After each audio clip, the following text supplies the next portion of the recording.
Welcome to SilviCast, the podcast about all things silviculture. My name is Greg Edge. And I'm Brad Hutnick. And we are both silviculturists with the Wisconsin DNR Division of Forestry and your hosts for today's show.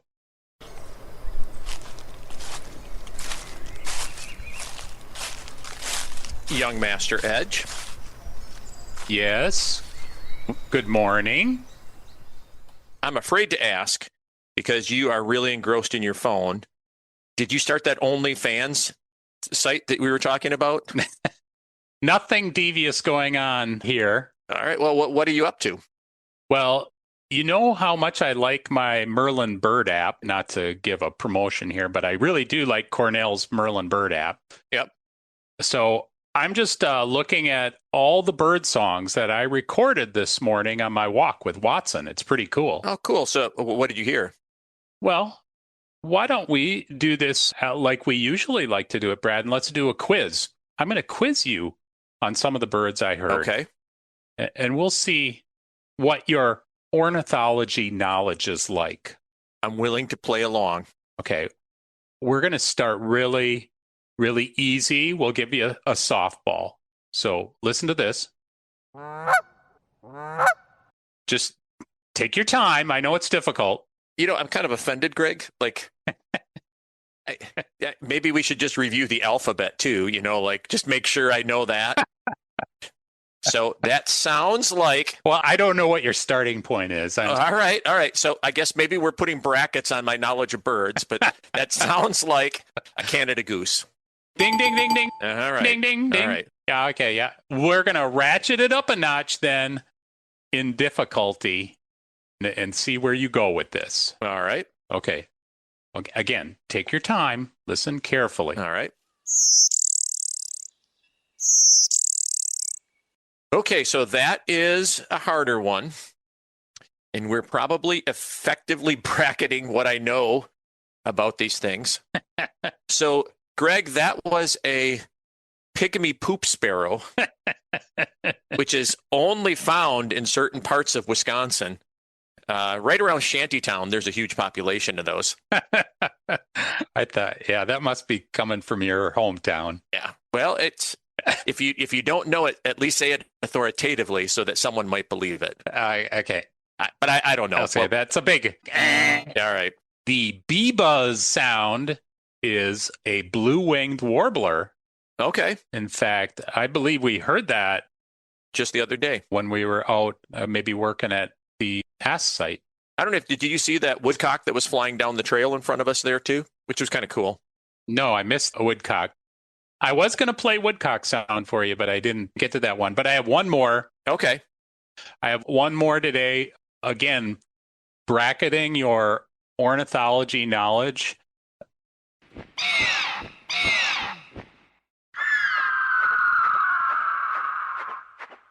Okay, so are you butchering this bird?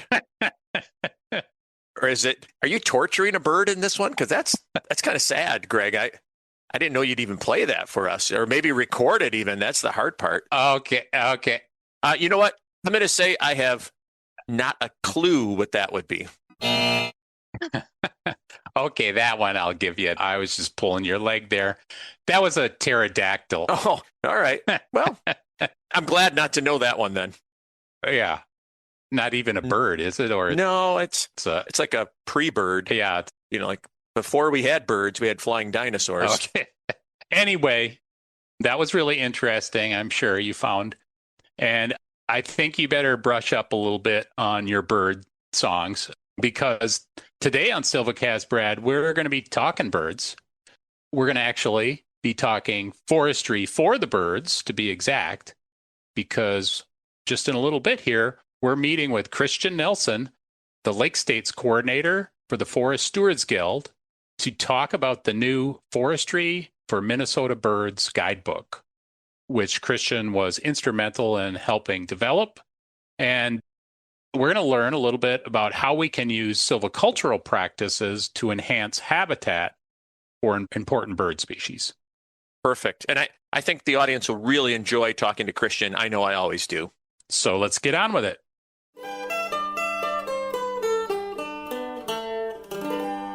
This season of SilviCast is brought to you by the Nelson Paint Company, McCoy Construction and Forestry, and the Family Forest Carbon Program.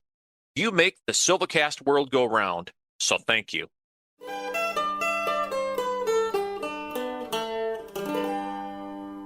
Christian Nelson, welcome to SilviCast. For those in our audience who may not be familiar with you or the work you do, tell us a little bit about where you live and what you've been doing. Sure. Thanks for having me, Brad and Greg. I really appreciate it. I'm looking forward to this conversation. My name is Christian Nelson. I'm with the Forest Stewards Guild. It's a national nonprofit environmental advocacy and ecological forestry advocacy group based out of Santa Fe, New Mexico. We've got about 35 roughly full-time employees and a number of seasonal employees. We have staff in the Pacific Northwest, a big cohort in the Southwest around New Mexico in the headquarters, another group in the South, and another group in the Northeast. And then I'm with two other people in the Lake States. So I'm in Minnesota, northern Minnesota, near Duluth. The director for the Lake States is down in Mankato, and we have a staff member in Madison. Prior to being with the Forest Stewards Guild, I was with the Fond du Lac Band of Lake Superior, Chippewa as a forester for about 18 years. So altogether, I've been in forestry primarily in the Lake States, Minnesota and Wisconsin both, for about 25 years. And truth be told, you two know each other. Yeah. And so we attended the National Advanced Silviculture program together. I remember too, like just Christian, we had really good people in that class, you know, just being able to see people from different parts of the country or talk to them about their experience. That was a real hoot. It was such a privilege to have that opportunity to go through that. I mean, it's 12 weeks, paid. It's all over the country. It's airfare. It's staying in hotels. It's weeks at a time in Oregon and Flagstaff, in Knoxville, Tennessee, and Michigan. I think 38 other people roughly from the Forest Service and the BLM and different state agencies. It was such a great opportunity to just travel around and see silviculture across the U.S., see how different agencies do it, see how different people approach it. That was such a great eye-opening experience and just really sort of poured fertilizer, you could say, on my enthusiasm for forestry, I guess. Yep. It's just one of those things where it's a booster, basically. Yep, it's a great program. And Christian, I'll always remember you and I sitting at dinner at an airport and then hearing something like last call. Next thing you know, we are headed down through the airport. Okay. And I remember thinking, oh, my stomach's not going to like this, but we made it. So that was the most Hollywood last second get on a flight moment I've ever had. We're literally sprinting through the airport while our names are being called over the PA system. Yeah. That was some delinquency. Good times. Yeah. I'm sure you two could sit and reminisce about other events at NASP, but we did get together with you, Christian, today because you were involved in a project. I'm sure you're involved in lots of different projects, but you were involved as a primary author in the creation of the Forestry for Minnesota Birds guidebook that got Brad and my attention. We keep close tabs on that, and this one's right next door to us. And we just thought this would be a really good opportunity to talk about that guidebook and kind of silviculture and birds and where those two intersect. Can you say a little bit about the creation of that? Who was involved? Did it just recently come out? Yeah, it just came out, and we're really proud of it. We've got hard copies available. We've got digital copies on the Forest Stewards Guild's Forestry for the Birds website. I'm sure the show notes will have links to that. Yep. I was actually hired by the Forest Stewards Guild roughly 2 years ago, specifically to help work on this project. Funding that was actually hired me came through the Great Lakes Restoration Initiative, went into the Upper Mississippi Great Lakes Joint Venture, which is it's hard to explain, but it's kind of underneath the U.S. Fish and Wildlife Service, I believe, and they are regional bird advocacy group, essentially, government agency. So I think what led to the whole thing was, I'll just say some of the background that some of these statistics are out there, and I'm sure your audience is foresters and you've seen these statistics, but roughly 1 in 4 birds have sort of disappeared off the North American continent since the 70s in terms of total population. Roughly a billion birds or so fewer on any given day in the United States in the summer compared to 30 or 40 years ago. So there's been a massive decline in bird populations for all kinds of reasons. I'm sure we'll get to what some of these issues are that are facing birds that are not just forestry. But what we wanted to do was do what we can here at home on the breeding territory, not necessarily worry about what's happening south of Minnesota's border or elsewhere in the US or in South America or Central America or any of the other things that are completely out of our hands, essentially. What can we do at home to promote quality bird habitat in forests, especially in Minnesota's forests?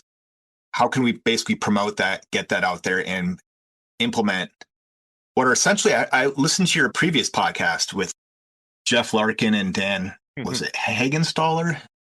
Yep. Yeah. Yep. Jeff and Dan. Professor. And a forester. At Indiana University. They had an interesting comment that states are really good at making BMPs, essentially, publications for bird habitat. Essentially, I think when I was listening to that podcast, I was thinking that's a fair assessment for what we've done. We've basically made a guidebook that sort of lays down some principles and some practices that will basically result in higher quality forest songbird habitat than if it's not done, all within the context of forestry in Minnesota. Yeah.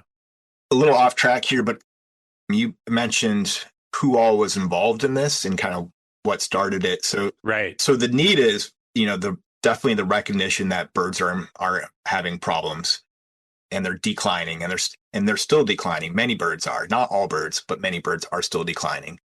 Several states, starting in about roughly 2008, I think Vermont, in partnership with, I believe, Audubon, was one of the first states to actually come up with a Forestry for the Birds publication and program. Because really what we're talking about here is more than just the guidebook. That's kind of the showy, flashy thing. But the whole program sort of encompasses not only just the guidebook, but also education, outreach, things like this podcast, webinars, workshops, ways to basically get the word out there, get people in the field and thinking about this. So there's several states have guidebooks already. Minnesota didn't. And so in about 2018, Mike Lynch, the Lake States director and a Forest Stewards Guild member, co-hosted a silvicultural Forestry for the Birds workshop in, I think, 2018 with Aitkin County Forestry, which is in central Minnesota. Aitkin County Forestry has kind of a reputation for being kind of cutting edge, pioneers, and innovative. Oh, yeah. That was very well received. There was a lot of interest from the people that had attended that, mostly Minnesota foresters and consulting foresters and wildlife folks and things like that. And it was like, hey, we really should do something like that here in Minnesota. Other states are doing it. We can kind of take a look at what they're doing, sort of capitalize on it. We need some funding and we need to hire someone that can basically work on this because it's too big of a task for us to sort of just add on to our normal daily responsibilities. So Mike Lynch with Alexis Grindy, who works with the University of Minnesota's Natural Resource Research Institute Avian Ecology Lab, big in the bird world here in northern Minnesota, really in the Lake States and wildlife world. They went after some funding and were unsuccessful a few times. And then finally, we ended up with the funding from the Great Lakes joint venture, which ended up getting me hired. And so while this was all in the works, Peter Deezer with American Bird Conservancy based in Northwest Minnesota, and Peg Robertson, now retired U.S. Forest Service forester, got together and started pulling together a really diverse team, a steering committee and sort of a planning committee to sort of help generate the content, decide who we're going to address, how we're going to address it, what we're going to put in this thing, what it might look like, and to basically just start getting the team together to assemble not only the expertise that we're going to need in forestry and the bird world, but we also wanted buy-in from a number of different entities and agencies. So we had people from the U.S. Forest Service, Minnesota DNR, county forestry, non-governmental agencies and landowner agencies, Minnesota Forest Industries. We had some tribal staff on our committees, Minnesota Forest Resource Council, University of Minnesota, a couple of different areas there, wildlife chapter. So just a ton of people from all across the state, Audubon, all across the state, all basically lending expert opinion, thoughts, review, editing, generating content, and just overall, I might be listed as the lead author, and I'm kind of the person that gets to be the head of the voice and sometimes the face for some of these webinars and podcasts. But ultimately, I'm just one person on a big team. I think, Christian, at the heart of forestry for the birds is this intersection, obviously, between forestry and silviculture and how to make better bird habitat. I liked in the guidebook, it had a statement, and it just said, bird presence and abundance reflect overall forest health. So why are birds good indicators of forest health? Like, how does that help us keep healthy forest ecosystems? I think that maybe any given bird itself maybe doesn't act as a good indicator species. So, for example, if you took a woodpecker and you saw like, oh, we have tons of woodpeckers, we must have a very healthy forest. Well, in the short term, what you probably have is tons of dead trees, right? That's why you have so many woodpeckers. Yeah. But in the long term, if you start to lose woodpeckers, then you can say, okay, something's going on here. So you kind of want that long-term stable population. But collectively, I think birds make great indicator species in that they rely on so many different aspects of not only a forest stand, but a forested landscape, that in order for them to be present and sort of thriving, all those other components have to be working in some way. And the fact that we see huge bird declines in the last several decades, it points to the idea that something's up. Probably many somethings are up. Right. But especially if you take something like a resident bird, a bird that really doesn't migrate, and you study the population there, you can start to sort of tease out, like, it's not a problem in Central America if you've got a bird that never leaves Minnesota that's having problems. It's not a problem with sort of vast agricultural areas that are barren for 9 months of the year, that the birds have to fly over, just, bare tilled up soil or something. So if you have a local bird that's struggling, then, it probably is something in our forests somehow. Yeah. So I think just that sensitivity to them having to have structure, age, all kinds of different insects, the proper structure to nest, to raise young, to not have predators that are sort of out of balance, all sort of make birds a really good sort of top species to say, if birds are doing well, probably everything else is functioning relatively well. And if birds aren't doing well, something's up and we need to figure out what that is. I love the idea of this being a way, it's almost like you could use the birds as part of your assessment. Like we do floristic quality assessment where we look at the plants in a site and go, oh, this has really had some disturbance or something else is going on. You could almost do a avian quality assessment. And if you were limited in those species, it'd be like, oh yeah, maybe I'm missing something here. Mm-hmm. You mentioned these declines in bird species. Do we know broadly what's causing these declines? You said multiple factors too, Christian. And so, I'm just thinking broadly, do we know if it's on their wintering grounds, if it's on here, like for neotropicals, on their breeding grounds? Is it a combination? How much do we know of why we see those declines?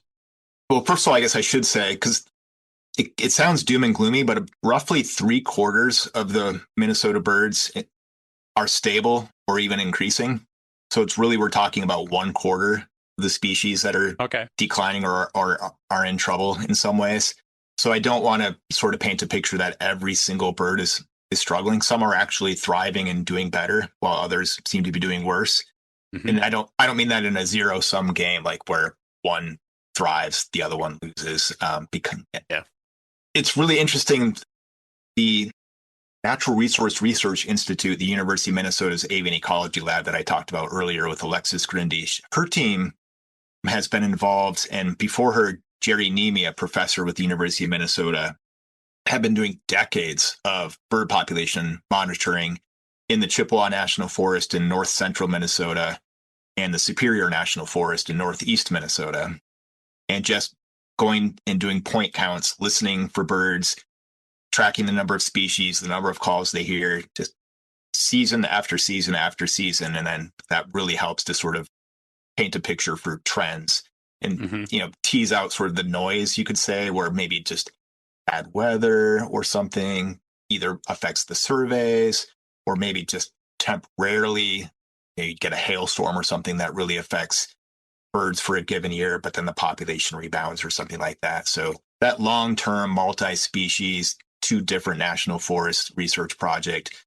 really helps to sort of paint the picture on some of those regional trends.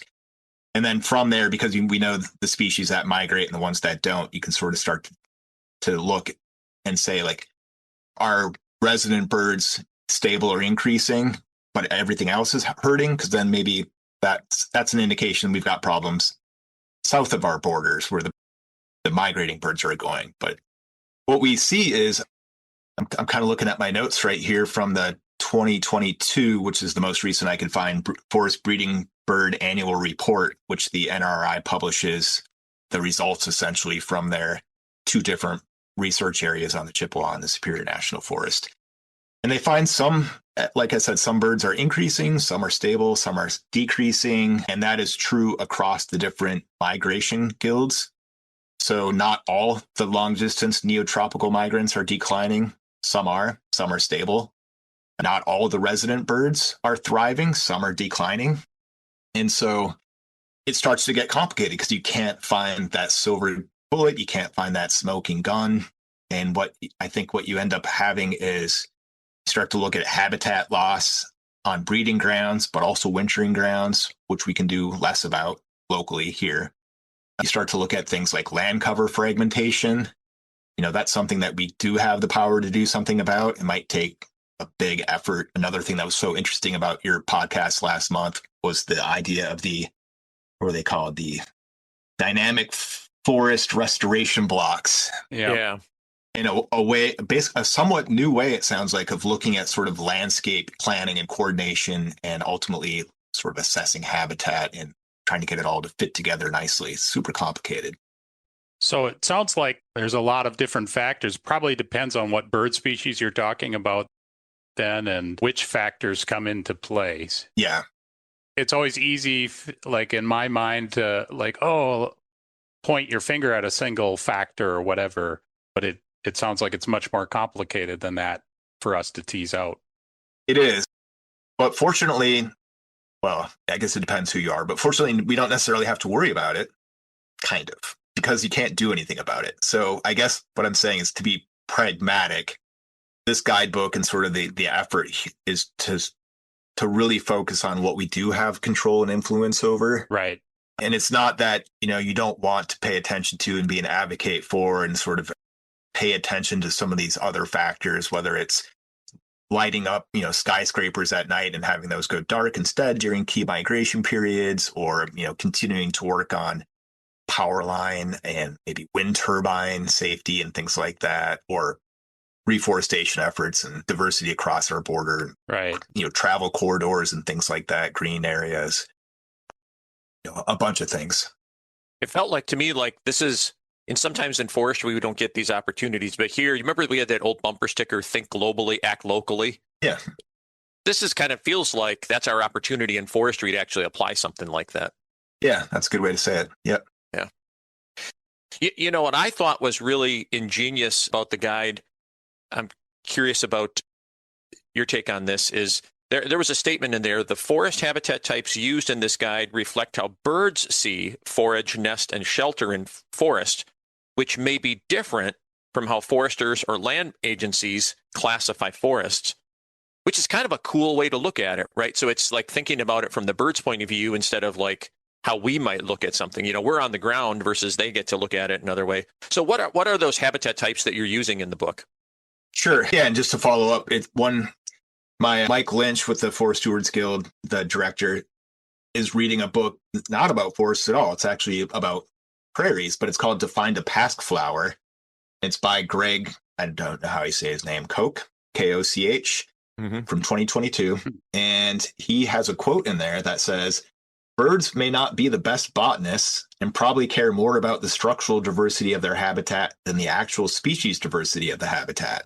That was just a line that Mike read and pointed out to me because it captures exactly that idea.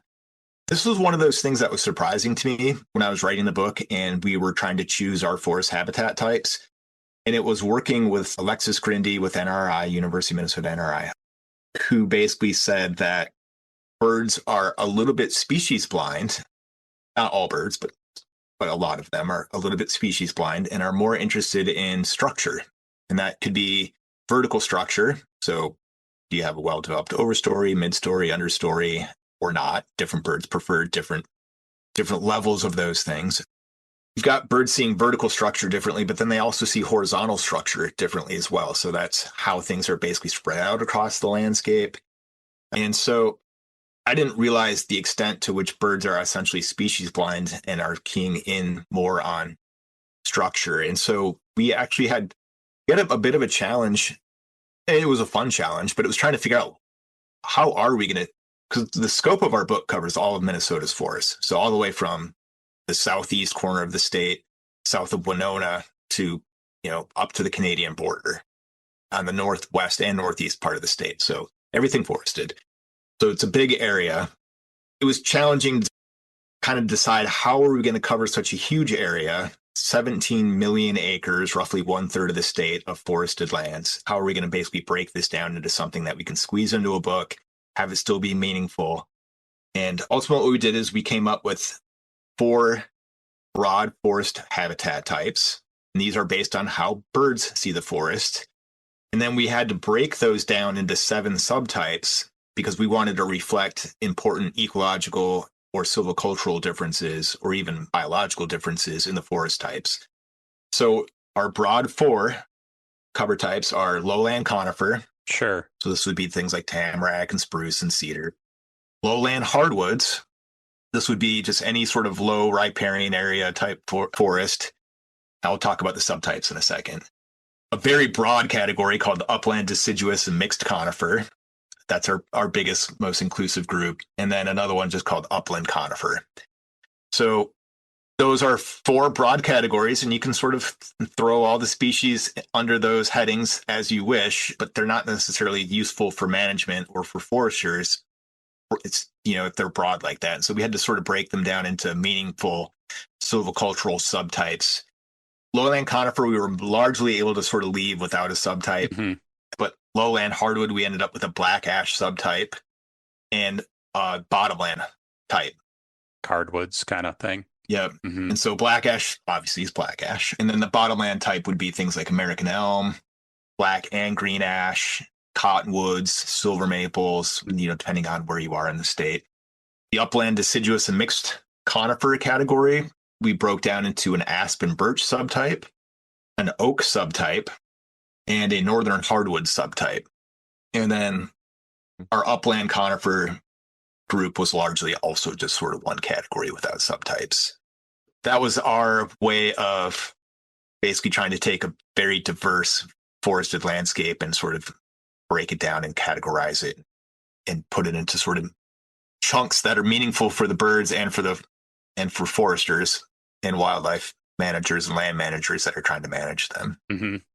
I was just thinking that then the guidebook identifies focal bird species that go with those particular forests.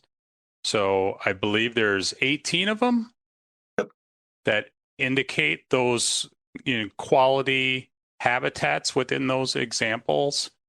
So can you explain a little bit or give an example of like how that works, how that focal bird species kind of works then with those habitat types?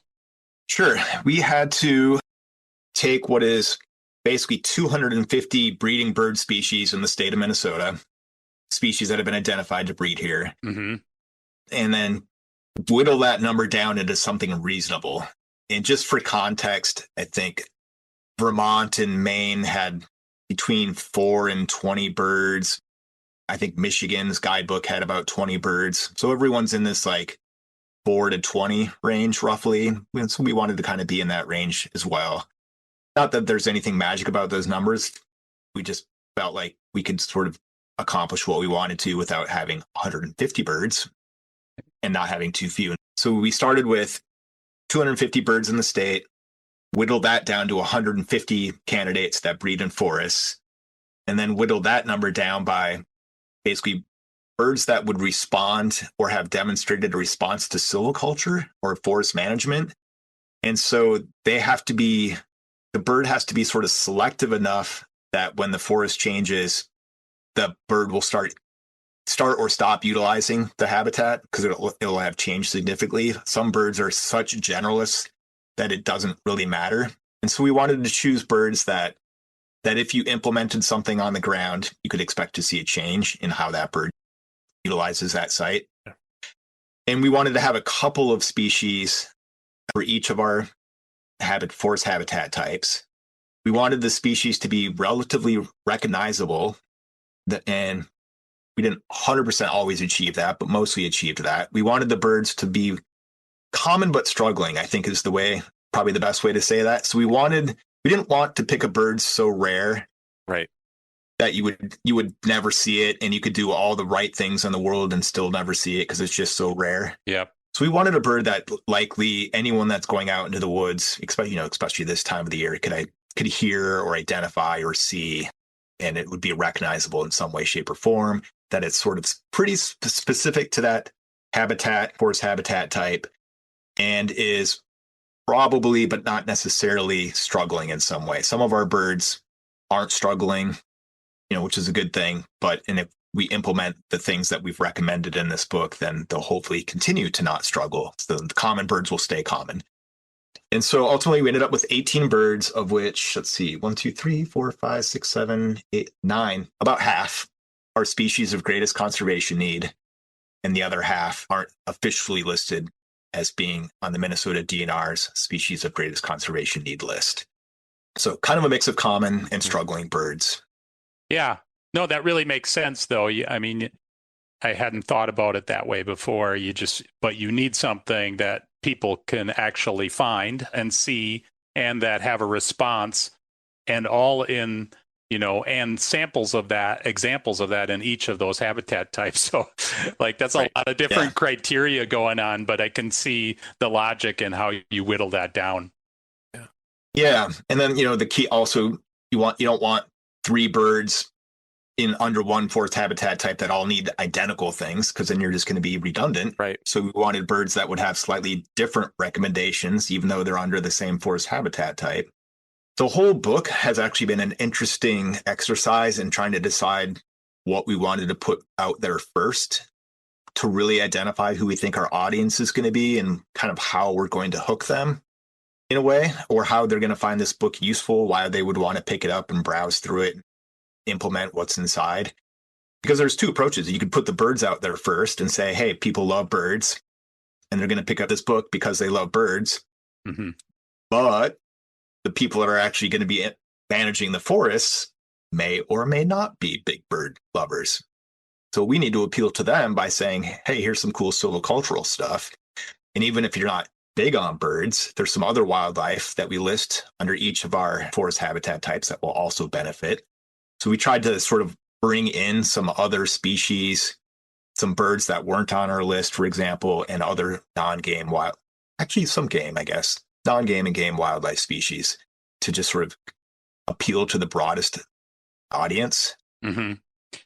At the end of the day, what we're hoping to do with this whole guidebook is make meaningful changes on the ground. The approach of sort of having birds and forests out there was basically a way of trying to gain the most appeal. So imagine you're a consulting forester and you've got a private landowner there. It's like, hey, I really want more white-tailed deer on my property, or I really want to see more grouse on my property. This guidebook then will allow that consulting forester to say, okay, we can do that. Here's what you have. Here are your options. And hey, also, you can do X, Y, and Z. not compromise your original goal, which is, maybe a little bit of revenue, maybe some tax incentive programs, and the creation of wildlife habitat to improve his deer hunting opportunities or something. But you can also do these other things without detrimenting any of that and doing these things that are also going to work for birds. So we wanted a way for a consultant to sort of use this guidebook to say, hey, landowner, here's some opportunities.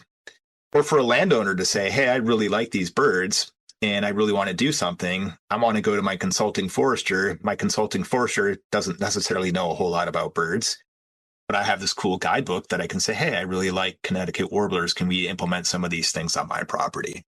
Yeah. It's kind of a way, two different landowners basically who have this interest, and it's a way to get them to do forest management towards those objectives.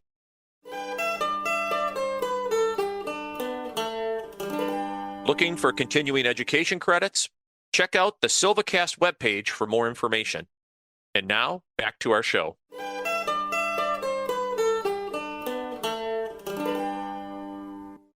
Greg, we've had discussions where people have had something stopped, right? Like, I wanted to do this practice in this particular area, but I had something there that didn't allow us to continue with the management the way it was. And so you're offering this tweaks to kind of change or basically alter your management to take that into account, to be proactive in that, which I think is really good, because then you're not getting defensive. You can actually be out in front of it and kind of work with that stuff. So I think that's really ingenious, and it's a really good element of what comes from these. And so me describing those, you know this a lot better. What would be an example of like a silvicultural tweak to a system that foresters might identify? Yeah, so that was kind of weird wording, silvicultural tweak. Well, you know what I mean. No, that's the word we use. Yeah, right. Yeah, I know. Right. That's in the guide. Yeah, that's in the guide. We took that out of Michigan's guide and we played with, like, is there a more professional word we can find than tweak? We never found it. Yeah. Never found it. So tweak it is. So a tweak is basically it's just basically small things that you can do that you may or may not have otherwise done to basically improve bird habitat. And so it's not new, novel silviculture. It's not some totally brand new technique, coming from some underground forester on the cutting edge of alien technology somewhere or something like that. So nothing's necessarily new. It's just compiled and presented in a much more digestible way. The Minnesota Forest Resource Council, years and years ago, I think maybe in 2008, and then updated in 2012. Maybe it's been updated since then, but they have the voluntary site level guidelines. These are the Minnesota DNRs, but I think basically all the agencies in the state use it probably. Yeah. Basically BMPs. And it's, I think, a 500-page document. And it's kind of broken down into a bunch of categories, and then there's a lot of overlap between the categories, and it's a very useful book. It's kind of the gold standard for BMPs in the state. From what I hear, all the audits that people do show really high compliance with some of the voluntary guidelines that are in this book. Within those guidelines, there are habitat management recommendations, things like snag tree, leaving snag trees, legacy trees, riparian management zones, reserve areas, reserving clumps, coarse woody debris and biomass guidelines and things like that. But it's all kind of spread out over 500 pages or so. And it's not something that a landowner is going to pick up. And it's not something that even a professional forester is going to pick up and go through very often. And so this book was kind of another way of basically giving some of the information in there. We go, I think, above and beyond some of the information in there, but just really consolidating it and making it much more digestible. And we were aiming at two audiences simultaneously with this guidebook. So we have one guidebook that we're hoping appeals to the common layperson with maybe just a passing interest in birds or forestry, while having enough technical details to remain useful to professional foresters and wildlife managers and other land managers. Some states have done that with two different guidebooks, one sort of with a jargon-heavy book aimed at the professional and others with sort of a more layman-friendly. We thought we could do it in one book, and I think we did. Hopefully. I think this is going to be, I would love to be a guest on this podcast in a year, because this book, we just put this thing out, and we have our first in-person field workshop on the topic in about 2 weeks at the Cloquet Forestry Center near Cloquet, Minnesota, University of Minnesota. I think it's going to be really interesting to see how the different audiences that this gets presented to, this guidebook and the habitat assessment worksheet within, how it gets used and sort of the feedback. I think it's going to be fun for me to sort of see, as I give these types of presentations, what people grab onto, what they don't, what needs clarification, what speaks for itself, things like that. We may take you up on coming back in the future, although, Greg, it's month to month with us, so we got to check with Wisconsin Forestry Center. They could pull our plug at any minute. Oh, okay. I thought you were saying something about our longevity. Yeah, well, Brad told me yesterday Greg doesn't buy green bananas, so yeah, I'm taking that as a warning. You're well preserved, Greg. So thanks. You're doing good. Christian, I'm always like, I don't know, as a forester, I'm always looking for, give me some specifics. So I'm setting up timber sale. It has a particular, maybe it's in one of these particular habitats, say, or it has a particular bird species I'm interested in. And so where do I go within the guide to kind of get to some of those really specific tweaks for that bird? I know you have like actual biological descriptions and management recommendations by bird species. Is that kind of where I go within that? Yeah, you could sort of approach this two ways. You could start with the bird, or you could start with the forest type that you've got. And so obviously you'd want to start with the bird that would be in the forest type that you're thinking about. Right. So for example, take something like the Blackburnian warbler. Within the guidebook, you'll find that it is under the upland conifer. It's in the upland conifer section. It's one of our 3 representative species for our upland conifers. And within the guidebook, you'll see a picture of it, a little bit about its migration. So for example, it's a medium to long distance migrant.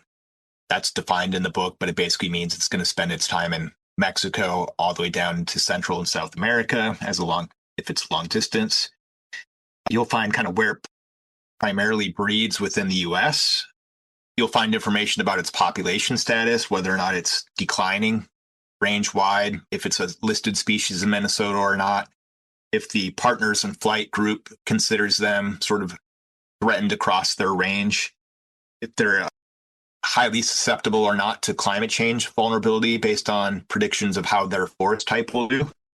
Some of the community associates associated with that bird. So, for example, something that's good for a Blackburnian warbler might also be good for some of the associates such as the Canada warbler, magnolia warbler, northern parula, et cetera, et cetera. And then you'll find a little box that shows where it nests and where it feeds, a little graphic, and then also habitat features and management recommendations. So that's kind of finally getting to the meat of what you were talking about, Greg. Right. So here, I'll just read the text from that section because it's pretty short. Blackburnian warblers breed in mature upland conifer-dominated forests with diverse age classes, dense canopy cover, which is defined as more than 75% canopy cover, and a dense mid-story. They require large contiguous forests with components of large overstory white spruce, balsam fir, and white pine. And the recommended management actions include maintaining or increasing the conifer component, probably not a problem in an upland conifer site, particularly where white spruce or white pine are present. Promote structural diversity by using variable retention harvesting or other strategies. And use a patchwork of large gap management to create a shifting mosaic of spruce and fir in diverse age classes across the landscape. Mm-hmm. And so kind of in those management recommendations, you've got things that address the stand level, but then start to tie into a little broader. Yeah. Yeah. I mean, in that example, I'm picturing kind of our spruce fir type. And a lot of times we have a hardwood component, maybe an intolerant aspen component within that, and foresters are managing for that. But what like this is telling me too is like look at those opportunities to maintain that conifer component within that matrix, promoting white spruce, and foresters would know maybe some of the techniques to go around that, and maybe looking at some of these irregular systems just to create that variety of habitat within that. And we've talked too with that type in terms of climate adaptation, of maintaining refugia of spruce fir and corridors. That probably all plays into this. So like in some ways, this is, as you said, it's tweaks, right? It's oriented to silviculture we're already doing, but just maybe making adjustments to get to that habitat structure that those birds are keying in on. It was interesting as you were just talking about that, Greg, it made me think of, it's that concept of the idea of something being a nudge. You do a small action, but it has an outsized impact. And it feels like that's what we're kind of talking about here. These tweaks are really like, you don't have to do something huge, but you could get a really big impact if you did enough of these. Mm-hmm.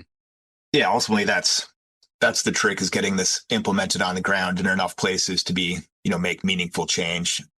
Again, referring to your last month's podcast, I forget if it was you, Greg, that said this term, but ecological scale. Just the idea of like sort of a land. That was another way of sort of saying landscape scale, kind of. Yeah.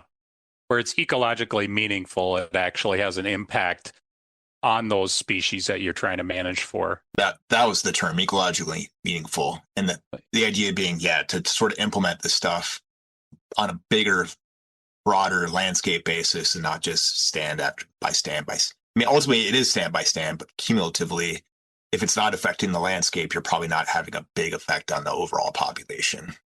Kind of back to my original point, I think for me as a forester, that's the meat, the silvicultural meat that I want to know. Like, okay, how do you want me to tweak this timber sale to get to those objectives? And so that's what I was looking at too within the guide that I really appreciate. It was tough to try to figure out how we wanted to go about the forest management recommendations section, because obviously you can get a PhD in silviculture if you want. 300-page textbooks are all over the place. Not 50-page textbooks, 300-page textbooks for forestry. So, how did we want to teach foresters forestry techniques necessarily? And I think what we ultimately decided is maybe we didn't want to do that. What we wanted to do was basically say, not here's how you cook this, right? Here's how you cook this meal, but here's what this meal should look like. You're a chef. Use your art in science, and figure out and use your experience as in this analogy, chef. Yep. And get the ingredients and figure out how to sort of do this yourself. But here's sort of the desired future condition to have these elements. And if I was to boil down our entire guidebook in 2 years, 20-some people getting together once a month to work on this, all the research and all the information, I think we could really distill this entire thing down into basically 10 important habitat features that we really want to see foresters and forestry focus in on. And how you get there doesn't necessarily matter, but the important habitat features, and they're in the book. In fact, we've got some really pretty cool illustrations and things like that in this book, but one of them is a section on important habitat features. And what it boils down to is essentially the idea of canopy gaps, vertical structure, large diameter trees, horizontal structure, conifer inclusions, retaining or creating adequate snags and cavity trees, having adequate down woody material, treating and reducing or eliminating an invasive species as much as possible, having a leaf litter or duff layer especially in a hardwood setting, although that is going to be very difficult to sort of getting tougher these days. With earthworms in particular, and then just paying attention to riparian and wetland areas and sort of taking advantage of those opportunities and especially not negatively impacting them. But really, those 10 elements, our entire guidebook could basically just be like, try to get these 10 elements on your landscape. In a given stand, try to get a lot of these elements, and across the landscape, get all of these elements. I love the idea of kind of that outcome-based approach that you take, where you're saying, don't tell me, I'm not going to tell you how to get there, but I'm going to tell you what we want in these situations.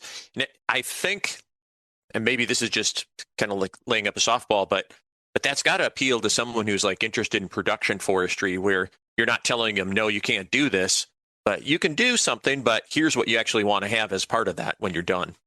Yeah, I think our whole, it's a little bit like the Minnesota Forest Resource Council's voluntary site level guidelines. They were never meant to sort of negatively impact the bottom line or to make, implementing forestry practices logistically more difficult. It was always just about trying to basically get these things put on the ground and just pay attention to them.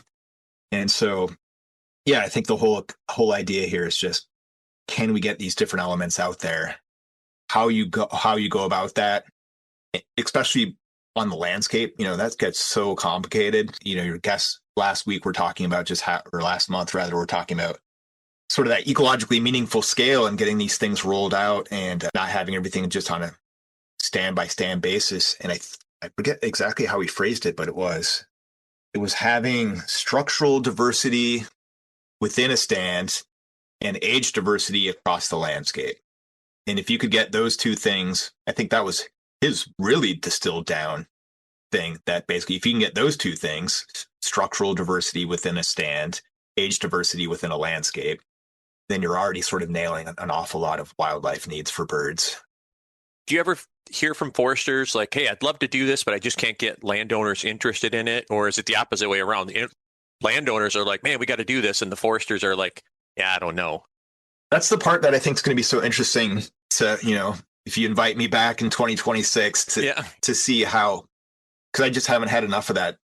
The book's not even in anyone's hands yet. So I'd have to go to another state probably where they have a guidebook out for a while and just say, how are people reacting to this and using it or not using it? Yeah. And the guidebook's available for, what is it, like 4 easy payments of $19.99? Yeah, followed by 4 more. 4 more, that's right. Yeah. Yeah. It just keeps getting easier, really. Yeah. So a digital copy of the book is available at the Forest Stewards Guild website. So you can go to Forest Stewards Guild, and then under programs, you'll find Forestry for the Birds. And that will give you a link to not only our guidebook and sort of a trifold brochure that's got kind of a nifty sort of habitat assessment graphic associated with it, but you'll also find links to the Forest Stewards Guild was involved in a similar effort in Oregon. And so we've got a link to our Oregon publication. And then because we didn't partner with, we did have someone from Michigan, and we've been partnering with Michigan for a while, but we have a link to Michigan's Forestry for the Birds publication, and it's Lake States relevant. Well, Christian, thanks a lot. Really interesting discussion, and I think a really useful information to get in the hands of the foresters, and will help spread the word here too. Get that resource out in the hands of the foresters. Yeah, really appreciate that. I want to, stress it's the full guidebook is on our website. It's free. It's a very nice looking PDF. We had a great graphic designer. It really turned what I had sort of written a 7th grade science project, in between an editor at the University of Minnesota and our graphic designer, they turned it into something that actually looks like not a 7th grader did it. So yeah.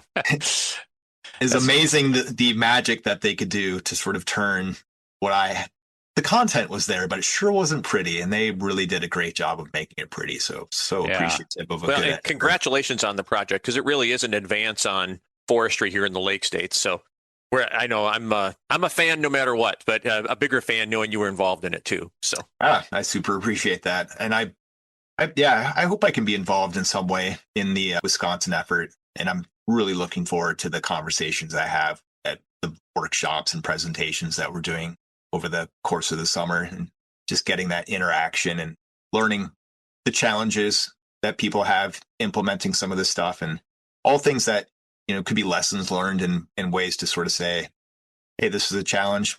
Here's a way to overcome it. And, at the end of the day, again, this is all about trying to make meaningful changes on the ground to improve a struggling North American songbird population. Well, thanks, Christian. Thank you for having me. I'm sure we'll be running into each other. Yeah, for sure.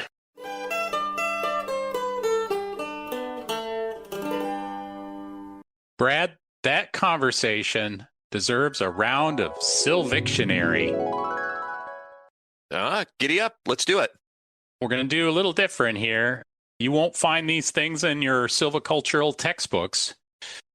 This is straight from the Audubon Dictionary for Birders. Oh, so actual. These aren't made up. This is actual terms. Okay. Audubon Dictionary for Birders. Yep. I'm saying these are highly technical terms. I didn't even know there was an Audubon Dictionary for birders, but I'm going to set my expectations low. So just so you know. So, okay. So here's a term for you. All right. A twitcher. A twitcher. Yeah. That is a twitcher. Oh, so this has to apply to birds. Yes. Otherwise, I was going to say it could be like a person who just games all night and they've really got some fast reflexes. But it is a small bird that moves fast in its actions instead of going like very quickly. I'm very slowly kind of moving around. Good guess. I think that's a really good guess, but it's wrong. Yeah, well.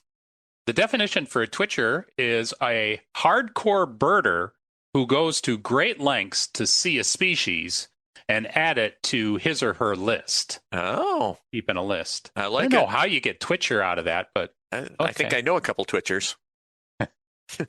Now I get to use the term, so. How about this one? An LBJ. An LBJ. That is it's not a Lyndon Baines Johnson. It is an LBJ. Another good guess, but it's a type of sandwich that birders like with lettuce, bacon, and don't go there. Jam and jam. Yeah, I'm not gonna. Yeah. Let's leave it at that. Okay. Again, a valiant effort, but it's wrong. Yeah. The official Audubon Dictionary definition of an LBJ is a little brown job. Brown job. Which is a blanket term for a drab songbird that is difficult to distinguish. So think of I think all those female birds, they all look, the female warblers, they all look the same to me. I could never identify them. So apparently birders have problems too, making those quick identifications. Yeah. Well, my daily bird list would probably have a lot of LBJs on it because. Okay, well, we could go on today, but. Well, and there's just a whole bunch of terms out there that we're not familiar with. It's like two different worlds, and where they intersect, we kind of get to play at that. Oh. Like sometimes, it's like talking to anybody about stuff you don't know about. Just so many different terms. I'm sure ornithology has tons of terms that we don't even know. We just scratched the surface. Yeah. Greg, before we go today, too, I should mention we did get some feedback from a listener, Brian in Minnesota, who asked us about one of our recent episodes where we talked about or mentioned oak wilt. And just wanted to clear it up and make sure for all of our listeners, I think we were talking about it in the context of maybe native systems and where maybe it was occurring in more open forests. But just to be clear, we're not saying it's not a problem, and it might be less of a problem. But in current situations, in most of the stands we're looking at, it is definitely a problem that we need to deal with as a part of our forest management. So just to make sure no one listened to that and somehow took away that we were downgrading it as a problem or maybe something like that. It's definitely a problem. It's something we need to incorporate into our management. Okay. Just to make sure it's out there and it's recognized. Okay. Yeah. Yep. We didn't mean to minimize it, I think. No, we did not mean to minimize it. Okay. So, giddy up. Well, thanks for listening to today's episode of SilviCast. If you have ideas for future episodes or a question for the Dropbox, or you want to give Greg life advice about, how he should be changing things in his life or moving forward with different things that he's doing, you can let us know, but you might want to send that last one to me because I can really focus it for you and help that really be effective. Thanks. Yep. You can reach us at UW Stevens Point's Wisconsin Forestry Center by emailing wfc@uwsp.edu. Feel free to include a sound file of your question or comment if you like, and we'll get your voice on as a part of SilviCast. And always remember, we learn best when we wrestle with questions, so please keep them coming. And take care, everyone. And as always, thanks to our great team, Susan Barrett, our editor-in-chief, Joe Rogers, our IT master, theme music by Paul Frater, and of course, UW Stevens Point's Wisconsin Forestry Center.